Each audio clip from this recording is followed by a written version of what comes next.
Voy a hablar del flujo mixto venezolano en tiempos de pandemia y voy a hacer una reflexión sobre el derecho de movilidad, tanto interno como internacional, en el contexto suramericano. Es un tema que definitivamente genera muchísimas incertidumbres. Yo pensaría que si la ciencia médica fue impotente y todavía no es capaz de considerar los alcances de lo que es una enfermedad como el COVID-19, si ha dado tantos traspiés, si ha errado tanto, es un momento, digamos, para reflexionar que es un periodo de absoluta incertidumbre. Y voy a utilizar esta herramienta que se utiliza mucho en temas de administración y en temas de decisiones donde hay incertidumbre, que es el BUCA, que es pues ambientes en donde existen variables de volatilidad, de incertidumbre, de complejidad y de ambigüedad. Creo que la pandemia absolutamente contempla estas cuatro variables. Todo lo que hablemos de la pandemia, como sucede también en el campo médico, está sujeto a una revisión posterior y a una confirmación en los datos que no existen y que, digamos, es una de los fenómenos que marcan esta era. En cuanto a la volatilidad, pues ciertamente hay un tema como tal que es la pandemia. Hay un tema que impacta en los refugiados venezolanos, que es el tema de las cuarentenas, de los tratamientos médicos, las medidas de apertura económica y las medidas a futuro de vacunación. Ya hubo un incidente incluso con el presidente de Colombia, que en algún momento alcanzó a insinuar que no iba a haber vacunación para los venezolanos, que fue, gracias a Dios, rápidamente corregido por funcionarios colombianos. Y bueno, añadido a eso, hay un movimiento migratorio que sigue siendo invisibilizado, que todavía no se ve como un fenómeno de refugiados. Hay un fenómeno de retorno humanitario que se dio en plena pandemia eh, y que todavía tiene unas consecuencias muy complejas, y en estos rebotes que se están dando en este momento, pues aparentemente no han vuelto a retornar. Hay un impacto de la pandemia en Venezuela totalmente desconocido. Todavía no sabemos si ese impacto ha tenido consecuencias más fuertes de lo que han tenido en otros países. La lógica diría que es así. Y de todas maneras, en muchas situaciones uno pensaría que lo que hay es una situación de inmovilidad en relación a los proyectos migratorios. Los proyectos migratorios necesitan un mínimo de economía para poder partir, y la crisis pandémica indica que ni siquiera esa base para partir, incluso a pie, se está dando en este momento. Y hay una reconfiguración de las tensiones políticas al interior de Venezuela. Hay un cambio en el gobierno de Estados Unidos que impacta directamente también en esta situación, y la oposición venezolana sale del Parlamento a partir de enero, y hay una reconfiguración que puede ser desde una tensión absoluta hasta un nuevo pacto social en donde chavistas y opositores convivan a futuro. Hay una incertidumbre total ahí. En lo incierto, ¿qué es lo incierto? Pues una evolución también en cuanto al manejo del reconocimiento de refugiado en América Latina, que históricamente lo hemos visto pues originalmente en la adhesión a la Convención del 51, luego ya la aplicación directa a contextos extraeuropeos a partir del protocolo del 67, donde empiezan las ratificaciones de los países de América Latina, y luego pues Cartagena a partir del CIREFCA, Cartagena 84, con una definición ampliada.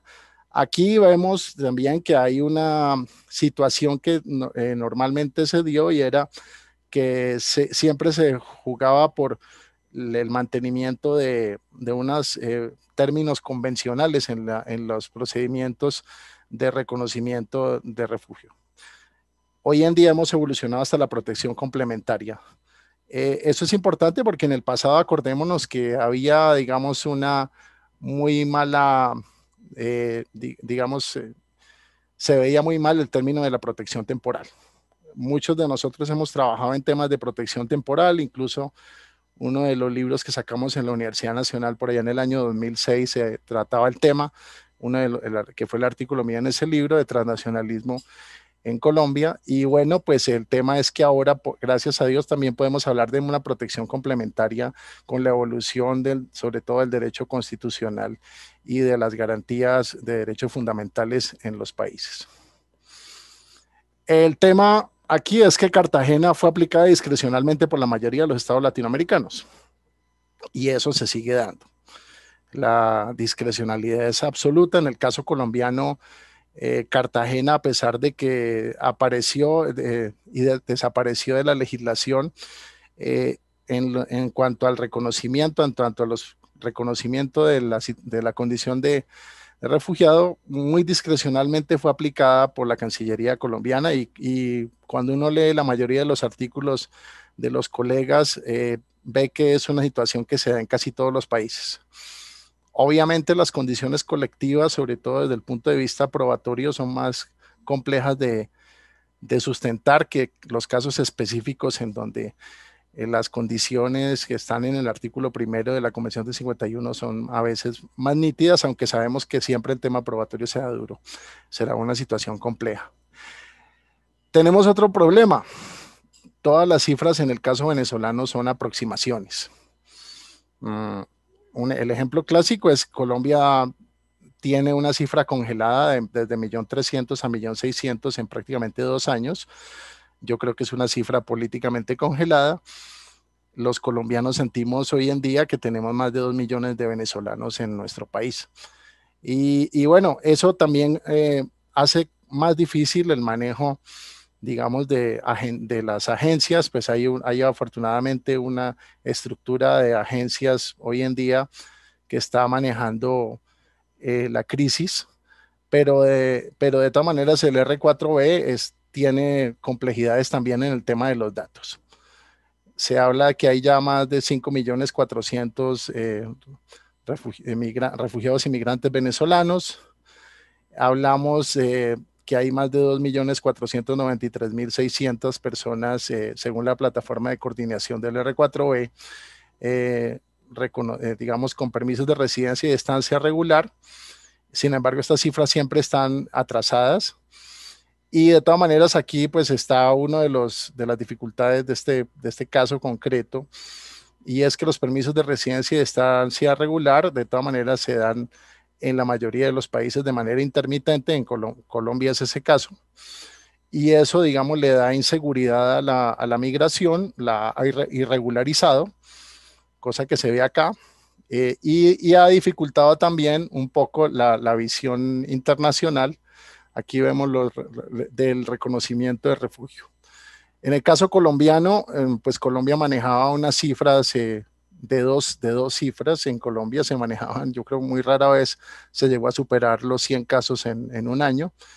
Y con la crisis venezolana, pues estamos aquí en el caso de estadístico, vemos que a diciembre de 2019 se manejaban 8.800 casos. El rumor es que hoy en día son 15.000 casos. Para una estructura hecha para aproximadamente 100 casos, ni siquiera más de 100 casos. Entonces, esto, digamos, va complejizando todo el tema. Los reconocimientos, por supuesto, en España, si vemos las cifras, en este momento 56.000, Brasil a septiembre en 46, no sé si ya Brasil superó a España, parecería que sí. Y bueno, Colombia en reconocimiento de refugiados venezolanos aparece aquí a diciembre de 2019 con 425 personas. Esto genera una complejidad porque en tiempos de pandemia además se establecen condiciones de restricción de movilidad en los instrumentos internacionales de derechos humanos y en la aplicación de derechos fundamentales, y la salud en este caso es una de las digamos, posibilidades de restringir ese derecho.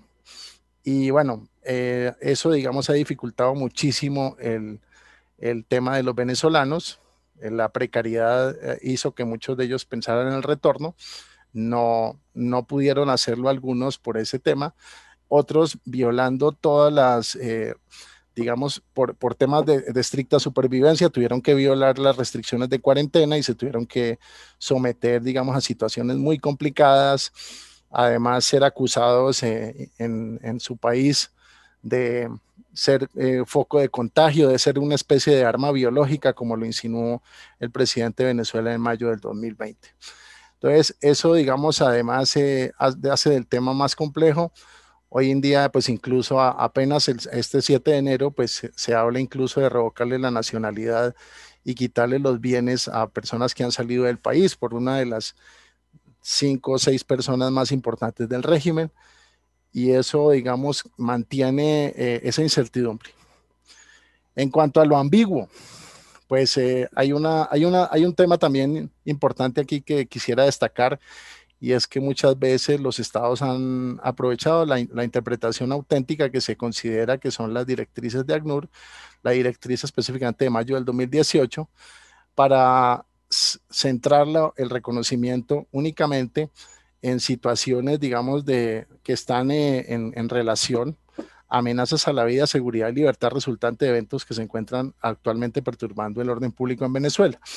Sin embargo, Cartagena, pues realmente, y creo que el artículo de Fellini de Arganza, es muy claro en hablar que realmente es una violación sistemática de derechos humanos. Entonces, a veces, digamos, esta interpretación ha sido un poco compleja. Creeríamos nosotros que incluso en Venezuela pueden darse situaciones que pueden llevar a conflictos armados internos y a violencia generalizada, más la violación de derechos humanos, y yo creería que sería muy importante que ACNUR hiciera una nueva directriz ampliando digamos, estas variables de Cartagena. Quizás lo único que no se es agresión extranjera, pero ahí están esas otras. Dentro de todo este panorama con tanta incertidumbre, ¿qué podemos ver? Quizás que hay un represamiento de las migraciones. Eso agrava el caso venezolano. Quizás la reactivación de la ruta Santos-Tijuana en relación sobre todo a refugiados africanos que cruzan por países como Colombia. Eso, digamos, es un punto de tensión al sistema de refugio. Una reactivación de Centroamérica a Estados Unidos con un represamiento actual, una reactivación a medida que las condiciones económicas en Caracas permitan hacer un proyecto migratorio, la reactivación de la ruta Caracas-Santiago en los países suramericanos y quizás un flujo masivo hacia Colombia que podría llegar a superar los 3 millones de personas si las situaciones tan complejas que se están dando hoy en día en Venezuela son como aparentan ser. Procesos inflacionarios en América Latina, que muchos países en América Latina han hecho emisiones inorgánicas, y eso puede generar también problemas en relación al retorno de los venezolanos otra vez a su país de origen. Y bueno, un nuevo periodo especial en Venezuela que también está relacionado con el tema cubano, con los médicos que están en situación de trata en Venezuela, y la capacidad de absorción de este flujo venezolano en relación digamos, a que hay un momento en que puede llegar a ocurrir, si el flujo es muy grande, que el flujo sea imposible digamos, de absorberse de la manera amable y digamos, tranquila como ha sido. Hay un momento en que puede necesitarse campamentos en el proceso, todavía no lo sabemos, y en la complejidad de los procesos de vacunación y de recursos escasos que ya se está dando en Colombia. La esperanza está en las buenas prácticas que vemos nosotros con el reconocimiento prima facie de Brasil, las elecciones internas de migrantes en Sao Paulo, en Costa Rica, la adopción de la figura de protección temporal, que creo que es muy importante que nuestros colegas de Costa Rica nos hablen de cómo va a evolucionar esto. Y yo considero que hoy en día, pues Cartagena tiene muchas dificultades si no se hace con un reconocimiento prima facie. Yo creo que la congestión de los sistemas de refugio debilitan la protección de personas que requieren la protección bajo las condiciones de la Convención de 1951. Y yo propondría que pudiera hacerse una bifurcación de la protección, una en refugiados clásicos que requieran un mecanismo de reconocimiento, de elegibilidad individual, y otro, un mecanismo de protección temporal para condiciones colectivas, que además le permite a los venezolanos algo que en el caso colombiano es importante, que es el retorno a su lugar de vivienda en tiempos vacacionales. Esas personas que están bajo protección temporal, normalmente por reunir condiciones colectivas no están en la situación de temor fundado, muchas veces de la gravedad de que están en la situación de la Convención del 51. Y eso quizás en esa división con un sistema de protección temporal alterno podría ser una regularización general de la población que hoy en día no se da. La exigencia de documentos en Ecuador y en Chile, por ejemplo, y en Perú, y la adopción de permisos temporales de manera intermitente en Colombia ha generado que el flujo hoy en día de venezolanos en el país estén en condición irregular en más de 1 millón de personas quizá. Y bueno, hay un tema que es el derecho de tránsito. En la tesis doctoral de Nuria Arenas uno puede ver una insinuación en la realidad europea de un derecho de tránsito que se da en los flujos de migrantes. Creo que sería muy interesante para analizar digamos, con todas estas dificultades que está generando hoy en día Cartagena. Y bueno, pues creo que todo en esta incertidumbre es pensar en voz alta y quizás ver algunas vías de salida a la crisis, pues creo que lo único que nos queda eh, con quizás errando a futuro, pero bueno, creo que el error es un privilegio de los que hacen. Y creo que hasta aquí está mi presentación. Muchas gracias.